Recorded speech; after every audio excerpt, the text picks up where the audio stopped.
I'm Jacob Prentice, and I'll be reading Santa Kid by James Patterson. Listen closely. No, really closely. Christmas almost didn't happen one year. Don't shake your head. Something might come loose in your brain. Don't giggle. This isn't funny. Well, sometimes it is. Anyway, here's what happened and how I got to be Santa Kid. Hiya, my name is Chrissy, and I live in the North Pole. Pretty cool, huh? Sure is, because every day I get to go to Santa's toy shop and play with Santa's reindeer and the Christmas doves and the Christmas mice and the Santa's elves. Like Oof, who's 6'11", tall for an elf. Know why I get to live at the North Pole? Because my mommy and daddy are Mr. and Mrs. Santa Claus. I'm Santa's little girl.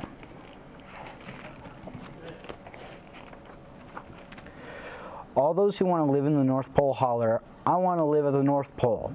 If you came to the North Pole, you'd get some real surprise. Like this, all year long except at Christmas time, Santa has no beard, no jolly mounds of fat, not good for the heart. But at Christmas time, Santa grows a beard and Mama Claus bleaches it white and puts stuffing in Santa's red suit.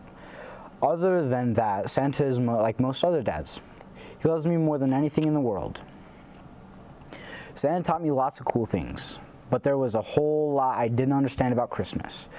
Like how can Santa remember where every single kid lives to deliver the right presents? And how does he fit all the presents on one sleigh? And how come the reindeer can fly on Christmas Eve night?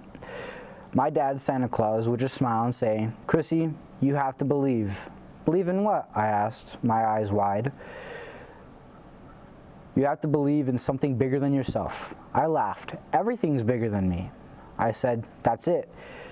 Santa clapped. Now, never forget it. The job that Santa and Mama Claus gave me was to feed the reindeer, Donner, Blitzen, and the gang, and to hang out with my best friend Ryder. He wears a funky top hat and was born on the same day as me. One morning, Reimer and I heard a roar in the skies. We looked up and saw an airplane landing at Reindeer Field. The plane had written all over it that said, "Xmas Express, Xmas Express." "Must be somebody big in business," rhymed Reimer. "Let's go see who it is, Nis." We didn't know it, but everything was about to change. The big boss of the Xmas Express company was named Worry Ransom, and he was not nice. Definitely not nice. That morning, Worry marched into Santa's office at the toy workshop like he owned it. "We're here to buy the North Pole," he shouted, because Worry Ransom always shouted everything. "Actually, we're here to buy Christmas." Santa couldn't believe it. "Oh, Christmas isn't for sale," he said with a ho ho ho. Then Worry Ransom laughed too, a very loud, very mean laugh. "You better believe this," he told Santa. "Everything is for sale." Suddenly the news was on every TV, in the newspaper, even on Nickelodeon. North Pole bought by Xmas Express. Christmas to be called Xmas. Santa has a new boss. All my friends at the North Pole were in a tizzy, but especially Santa, who just couldn't believe that Christmas had been bought. But trust me, I saw it with my own eyes. Everything at the North Pole seemed to change overnight. The Christmas doves wouldn't fly or sing. Oof and the other elves stopped making toys. The Xmas Express company families began to arrive in shiny black cars. Xmas Express was at the North Pole to run everything and everybody and every thought, at all times, all day and night, 24/7. They like to say 24/7. Now, when I went to the toy shop, everybody looked so glum and gloomy.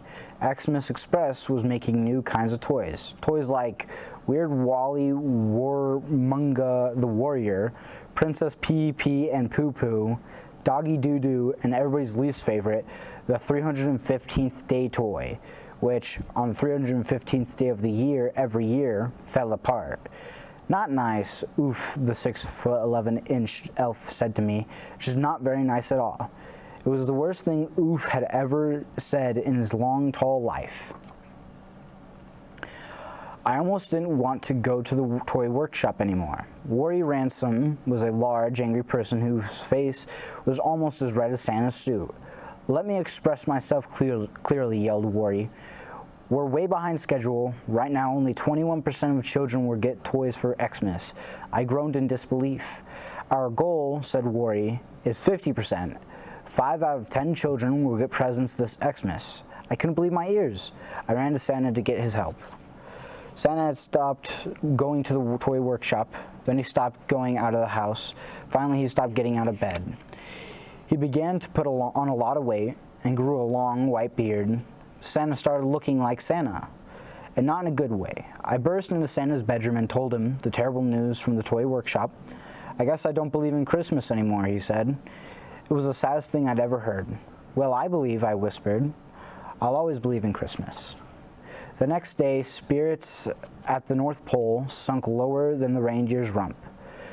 Xmas carols began to fill the air. Xmas cards were being written with Xmas rhymes. Nobody laughed or smiled at the toy workshop anymore, and Santa didn't seem to care. He just stayed in bed and ate his weight in sugar schnackalaws. Meanwhile, the new Xmas Express trucks arrived, thousands of them, white as snow and bright red trim, to replace Santa's beautiful sleigh and the reindeer too. Christmas was going to be ruined this year, and maybe forever, which is a long time for something to be ruined. So I decided to do something. You believe, I reminded myself, in something bigger than yourself. I rode Reimer, the reindeer, over to Worry Ransom's house. Worry answered the door. I made myself as brave as I can be and said, "Hi, I'm Chrissy." "So what?" shouted Worry Ransom. I took a deep breath and kept talking. "You can't just buy Christmas. You can't buy the North Pole. Xmas Express is ruining everything that's good and beautiful. You're wasting my time, and time is money," Worry shouted. Then he said the worst thing of all, the worst thing any kid could hear. "Go away, a kid has nothing good to say." In a blink, in a wink, it was Christmas Eve. The magic night was here. But where was the magic? Xmas Express trucks stuttered and sputtered. Some were stuck in snowdrifts up to their ugly logos. The Christmas presents weren't being delivered. Not 5 out of 10, not 1 out of 10. Worry Ransom screamed at the elves. "This is your fault. It's none of my doing. I'll have your pointy-eared heads in the morning." I ran home to Santa as fast as I could. I brought everybody with me, Mommy Claus, the reindeer, and the elves. "You have to save Christmas," I begged Santa, but my dad just looked at me and said, "Do you believe, Chrissy, in something bigger than yourself?"